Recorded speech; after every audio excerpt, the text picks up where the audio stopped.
Hello everyone, my name is Paige Resner. The piece of media I selected is the 1998 Disney film Mulan. Mulan is a film set in China's dynasty age where the main character, Mulan, breaks tradition and takes her father's place, disguises herself as a man, and joins the imperial army, then faces the consequences of doing so illegally. This movie and topic is very personal to me, as well as many women around the world, because I know everyone has experienced some form of sexism in their life. The movie Mulan has always been one of my favorite movies. I was always inspired by her determination and bravery. I saw myself in her.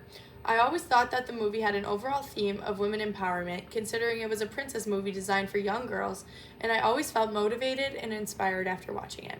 After reading the article, He Said, She Said, a critical content analysis of sexist language used in Disney's The Little Mermaid and Mulan by Shakira Belgum, my perspective on the film has changed. This article inspired my research question: how does the underlying sexism and misogyny shown in the Disney movie Mulan accurately depict modern-day sexism? Is the purpose of the film more focused on women empowerment, or the underlying sexism is teaching young children?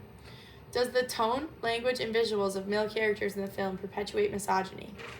In the source I used, the author Shakira Belgum asked important research questions in her article titled He Said, She Said, such as: have sexist and stereotypical views seeped into our culture to a point that is now prevalent in stories for children, animations for families, and fairy tales for generation after generation?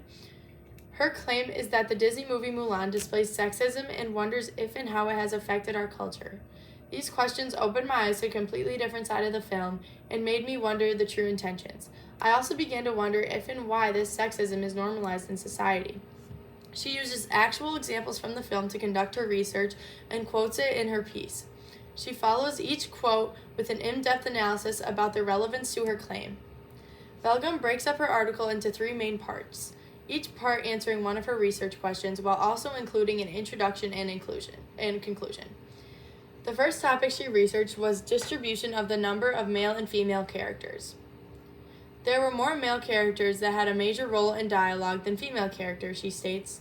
The second question she researched acknowledged that women have far less dialogue in both films, she states.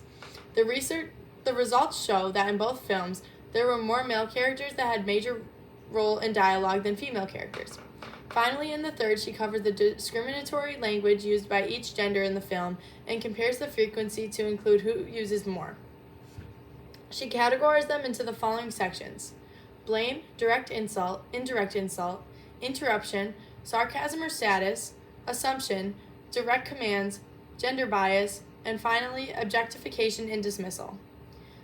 She finally concludes that the research shows the blatant sexism shown in the film could have effects on culture. Shakira Belgum's research inspires me to take a deep dive into ways subliminal sexism in films and other media could affect society. In the future, I would strictly focus on researching the effects these pieces of media have on us.